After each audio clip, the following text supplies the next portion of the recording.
बिजली माफी का कैंप गिरिडीह में लगेगा। 4 अक्टूबर से बिजली माफी का लगेगा शिविर। बिल माफी का दिया जाएगा प्रमाण पत्र।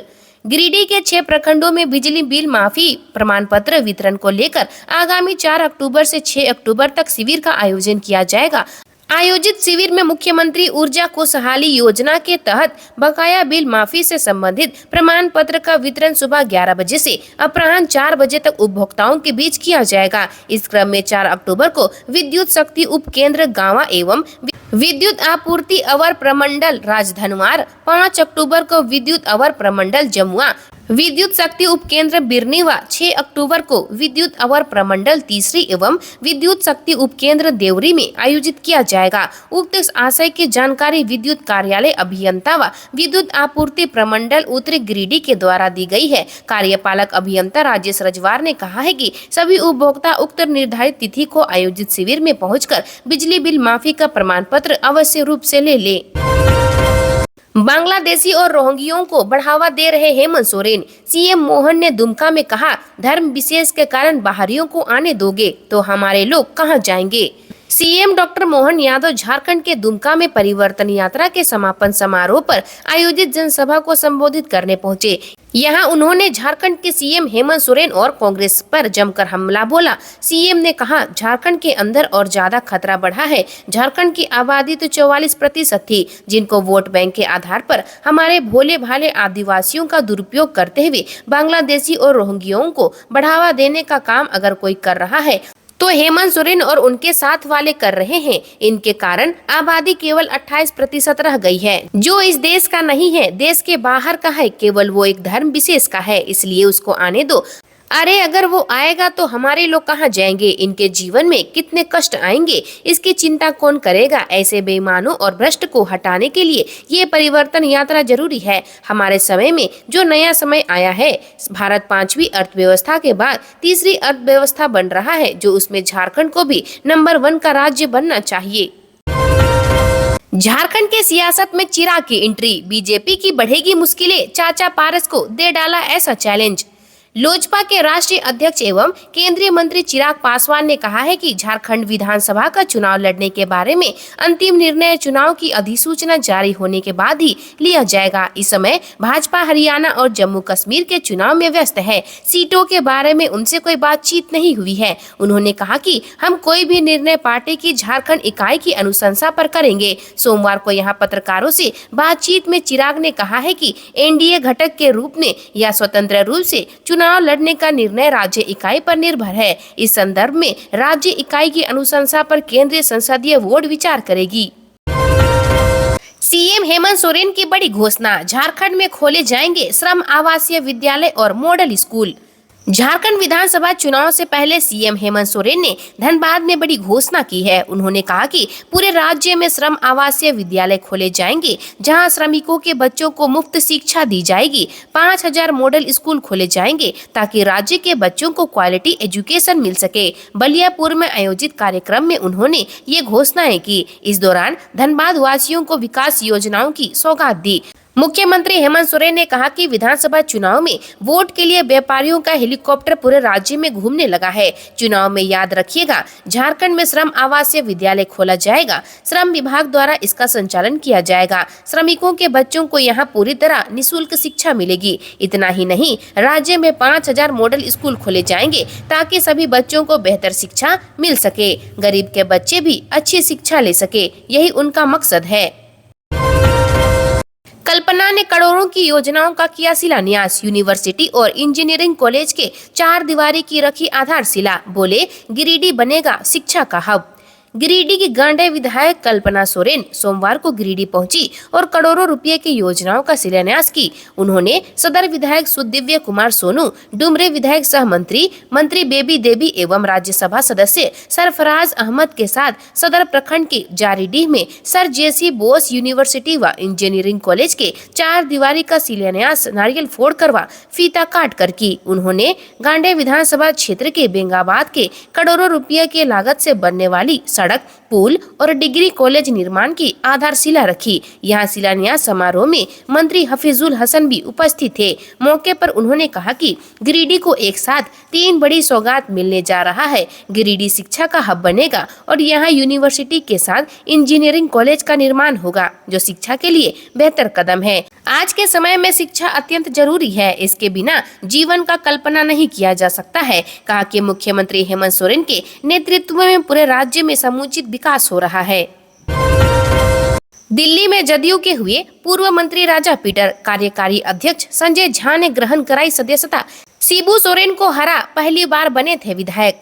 तमाड़ से विधायक और झारखंड के पूर्व उत्पाद मंत्री गोपाल कृष्ण पातर उर्फ राजा पीटर ने नीतीश कुमार की पार्टी जदयू की सदस्यता ग्रहण कर ली। दिल्ली में उन्हें पार्टी के कार्यकारी अध्यक्ष संजय कुमार झा ने पार्टी की सदस्यता ग्रहण कराई। इस दौरान पार्टी के राष्ट्रीय महासचिव अफाक अहमद खान, राष्ट्रीय महासचिव मोहम्मद निसार, झारखंड जदयू के पूर्व प्रदेश संयोजक शैलेंद्र महतो और प्रदेश महासचिव सुशील सिंह मौजूद रहे। राजा पीटर साल 2009 में पहली बार विधायक बने थे। इस साल उन्होंने वर्तमान सीएम शिबू सोरेन को तमाड़ उपचुनाव में हराया था। इसी वजह से वे काफी चर्चा में रहे थे। यह उपचुनाव राजा पीटर ने झारखंड पार्टी के बैनर से लड़ा था। उपचुनाव में राजा पीटर ने शिबू सोरेन को 9,000 से अधिक वोटों से हराया था। जेएसएससी ऑफिस के बाहर कैंडिडेट्स का प्रदर्शन, सीजीएल पेपर लीक का लगाया आरोप, सीबीआई जांच के साथ परीक्षा रद्द करने की मांग। झारखंड कर्मचारी चयन आयोग की ओर से ली गई संयुक्त स्नातक स्तरीय परीक्षा में गड़बड़ी की शिकायत करने वाले 6 लोगों को आयोग ने आज अपना पक्ष रखने के लिए बुलाया है। वहीं इस बैठक को लेकर बड़ी संख्या में छात्र झारखंड कर्मचारी चयन आयोग कार्यालय पहुंचे और प्रदर्शन कर रहे हैं। प्रदर्शन कर रहे छात्रों का आरोप है कि सीजीएल पेपर लीक के साथ साथ गड़बड़ी की गई है। सीबीआई जाँच के साथ परीक्षा रद्द करने की मांग कर रहे हैं। हालांकि इससे पहले ही आयोग कार्यालय के आसपास धारा 144 लगा दी गई है। आयोग ने छात्रों के प्रदर्शन को गलत बताया है। अपराध की दुनिया में महिलाएं भी नहीं है पीछे, आंकड़ों से हुआ खुलासा। नक्सली घटनाओं से लेकर नशे के धंधे में शामिल। झारखंड में अपराध के मामलों में महिलाओं की सम्मिलितता बढ़ रही है। हत्या, दहेज प्रताड़ना, नक्सली घटनाएं, नशाखोरी गिरोह, जानलेवा हमले, हनी ट्रैप के साथ जिस्म फरोशी के धंधे में महिलाएं शामिल हो रही है। आंकड़ों पर गौर करें तो पिछले 3 वर्षों में झारखंड के विभिन्न थानों में हर साल औसतन 2400 आपराधिक मामले दर्ज किए गए, जिनमें महिलाएं गिरफ्तार हुई है। कई मामलों में महिलाएं साजिश करता रही हैं, जबकि कई मामलों में उनकी सीधी भूमिका रही है। नेशनल क्राइम रिकॉर्ड ब्यूरो की 2022 की रिपोर्ट के अनुसार देश भर से कुल 1,75,853 महिलाओं को विभिन्न आपराधिक मामलों में गिरफ्तार किया गया। इसमें झारखंड की 2430 महिलाएं शामिल हैं। वहीं वर्तमान के राज्य के 31 जेलों में कुल 17,875 बंदी हैं। इनमें 757 महिलाएं विभिन्न आपराधिक मामलों में बंद हैं, जिनमें 204 सजा याफ्ता और 553 विचाराधीन बंदी है। सर्वाधिक 65 सजा याफ्ता महिला बंदी हजारीबाग केंद्रीय कारा में हैं। जानकारों की माने तो पहले ऐसी स्थिति नहीं थी। इक्का दुक्का आपराधिक मामलों में ही महिलाओं का नाम आता था। अब स्थिति बदल गई है। नशाखोरी गिरोह में महिलाओं की सक्रिय भूमिका देखी जा रही है।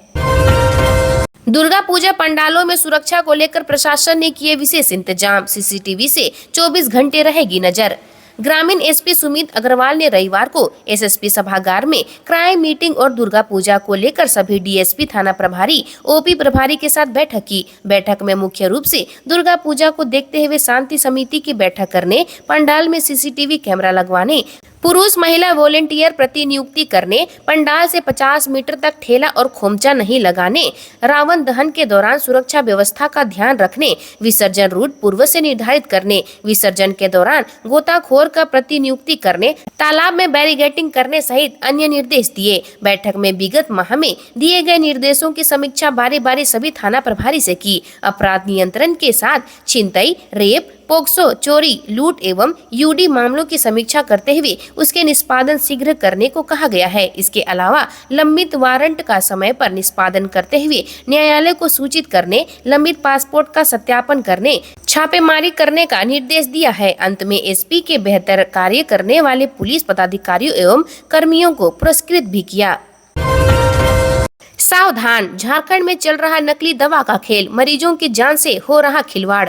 नकली या अमानक दवाओं की खरीद बिक्री करने वाले फर्जी दवा सप्लायर झारखंड में धड़ल्ले से अपना कारोबार कर रहे हैं। कुछ दिन पहले ही केंद्रीय औषधि मानक नियंत्रण संगठन ने बाजार में नामी दवा कंपनियों द्वारा तैयार बुखार, शुगर, बीपी, गैस और एलर्जी के दवाओं के क्वालिटी टेस्ट में फेल होने की पुष्टि की है। झारखंड के बाजारों में भी नकली और सब स्टैंडर्ड क्वालिटी की दवाओं की बिक्री हो रही है। राज्य में फर्जी दवा सप्लायर के काम करने और उसके द्वारा नकली दवाओं के अस्पतालों तक पहुंचाने का मामला सामने भी आ चुका है। 3 माह पहले सुखदेव नगर थाना क्षेत्र स्थित सरकार के शहरी स्वास्थ्य केंद्र में नकली एंटीबायोटिक टैबलेट पकड़ी गई। अब राज्य औषधि निदेशालय के निर्देश पर औषधि निरीक्षकों ने इसकी जांच की तो दवा निर्माता, सप्लायर और दोनों के पते फर्जी पाए गए। दवा के नमूनों की जांच की गई तो पता चला कि टैबलेट से संबंधित दवा के मॉलिक्यूल ही नहीं है। इसके बाद संबंधित सप्लायर और दवा कंपनी के नाम पर थाने में प्राथमिकी दर्ज कराई गई है। 24 सूत्री मांगों को लेकर धरना प्रदर्शन। अखिल भारतीय खदान मजदूर संघ के आह्वान पर आंदोलन। कोयला मंत्री से मिलने का मिला आश्वासन। भारतीय मजदूर संघ की औद्योगिक इकाई अखिल भारतीय खदान मजदूर संघ के आह्वान पर केंद्र सरकार एवं कोल इंडिया के मजदूर विरोधी नीतियों के विरोध में कोयला उद्योग में कार्यरत श्रमिकों एवं उद्योगों के ज्वलन समस्याओं को लेकर संपूर्ण कोल इंडिया में चरणबद्ध आंदोलन की कड़ी में आज आंदोलन के तीसरे चरण में कोयला भवन मुख्यालय पर श्रमिक से जुड़ी 24 सूत्री मांगों को लेकर धरना प्रदर्शन किया गया। संघ के महामंत्री उमेश कुमार सिंह ने बताया कि यह आंदोलन शुद्ध रूप से उद्योग एवं श्रमिक समस्याओं को लेकर है, क्योंकि वर्तमान सरकार देश के कोयला मजदूरों के अस्तित्व को समाप्त कर देना चाह रही है, जिसे भारतीय मजदूर संघ ऐसा कभी नहीं होने देगा, क्योंकि यह संघ कोयला इंडिया एवं मजदूरों के अस्तित्व का सवाल है। आज श्रमिकों ने अपनी चट्टानी एकता का परिचय दिया है। धरना प्रदर्शन का समर्थन करने पहुंचे। गिरिडीह में पिकअप और बाइक की जोरदार टक्कर। हादसे में 2 युवकों की मौत, 1 जख्मी। विधायक ने घटना की ली जानकारी। गिरिडीह में पिकअप वैन और बाइक की आमने सामने टक्कर में 2 युवकों की मौत हो गई, जबकि 1 युवक गंभीर रूप से घायल है, जिसका अस्पताल में इलाज चल रहा है। घटना रविवार की देर रात सरिया थाना क्षेत्र के भगत सिंह चौक के पास घटी है। मृतक देवरी प्रखंड के जमखोखरो के गंवार टोली निवासी करण यादव पिता ईश्वरी यादव, दशरथ यादव पिता विनोद यादव था। मृतक एक अन्य युवक के साथ बाइक पर सवार होकर हजारीबाग स्टेशन जा रहे थे। इसी बीच देर रात को बगोदर की ओर से आ रही पिकअप वैन ने जोरदार की आमने सामने टक्कर हो गई, जिससे इस घटना में बाइक सवार 3 युवकों गंभीर रूप से घायल हो गए। बाद में सभी को अस्पताल पहुंचाया गया, लेकिन इसी बीच 2 युवक ने रास्ते में ही दम तोड़ दिया। इधर घटना की सूचना पर बगोदर विधायक विनोद सिंह सोमवार की सुबह अस्पताल पहुंचे और परिजनों से घटना के संबंध में जानकारी ली। IIT ISM धनबाद में स्टूडेंट को एडमिशन दिलाने के लिए सुप्रीम कोर्ट ने किया इस पावर का इस्तेमाल। झारखंड के प्रतिष्ठित IIT ISM धनबाद में एक स्टूडेंट को एडमिशन दिलाने के लिए सुप्रीम कोर्ट ने अपने विशेष अधिकार का इस्तेमाल किया है। जी हां, सुप्रीम कोर्ट ने आर्टिकल 142 के तहत मिले पावर का इस्तेमाल करते हुए IIT ISM को आदेश दिया है कि उत्तर प्रदेश के दलित छात्र का दाखिला ले। उत्तर प्रदेश के छात्र ने IIT की परीक्षा पास कर ली थी, लेकिन IIT धनबाद ने उसका एडमिशन लेने से यह कहते हुए इनकार कर दिया कि वह समय पर फीस के 17,500 रुपये का भुगतान नहीं कर पाया। दलित छात्र ने IIT ISM के इस फैसले के खिलाफ सुप्रीम कोर्ट की शरण ली। उसकी याचिका पर सुनवाई करते हुए शीर्ष अदालत ने IIT धनबाद को सोमवार को निर्देश दिया कि ऐसे मेधावी छात्र को एडमिशन से वंचित नहीं किया जाना चाहिए। झारखंड विधानसभा चुनाव पर मंडरा रहा नक्सलियों का खतरा। प्रभावित क्षेत्रों में पुलिस ले सकती है ये फैसला। राज्य में विधानसभा चुनाव के दौरान अति नक्सल प्रभावित इलाकों में शाम 5 बजे की बजाय 4 बजे तक ही मतदान हो सकते हैं। सुरक्षा की दृष्टि से इस दिशा में पुलिस मुख्यालय ने तैयारी शुरू कर दी है। इसके लिए IG अभियान सह स्टेट पुलिस नोडल पदाधिकारी AV होमकर ने रांची, जमशेदपुर और धनबाद जिले के SSP के अलावा सभी जिलों के SP को पत्र लिखा है। उन्हें इस संबंध में पुलिस मुख्यालय को रिपोर्ट भेजने के लिए कहा गया है। इस मामले में संबंधित पुलिस अधिकारियों से कहा गया है कि वह अपने अपने जिले के DC से समन्वय बनाकर अति नक्सल प्रभावित क्षेत्रों में स्थित मतदान केंद्रों के बारे में सूची बनाएंगे। इसके अलावा वैसे मतदान केंद्रों की भी सूची तैयार करेंगे जहां किसी अन्य कारण से 5 बजे के स्थान पर शाम के 4 बजे तक मतदान कराना उचित प्रतीत होता है। संबंधित जिले के SP को सूची तैयार करने के लिए एक फॉर्मेट भी दिया गया है, जिसमें जिला का नाम, विधानसभा क्षेत्र, प्रखंड व थाना का नाम नाम, मतदान केंद्र की संख्या और नाम, मतदान भवन का नाम और किस वजह से शाम के 4 बजे मतदान कराना आवश्यक है, इसके बारे में पूरा ब्यौरा देने को कहा गया है। पुलिस मुख्यालय की ओर से मामले की जानकारी मुख्य निर्वाचन पदाधिकारी के अलावा एडीजी अभियान और सभी रेंज डीआईजी और जोनल आईजी को दी गई है। आज के लिए इतना ही, मिलते हैं अन्य नए खबरों के साथ में। धन्यवाद।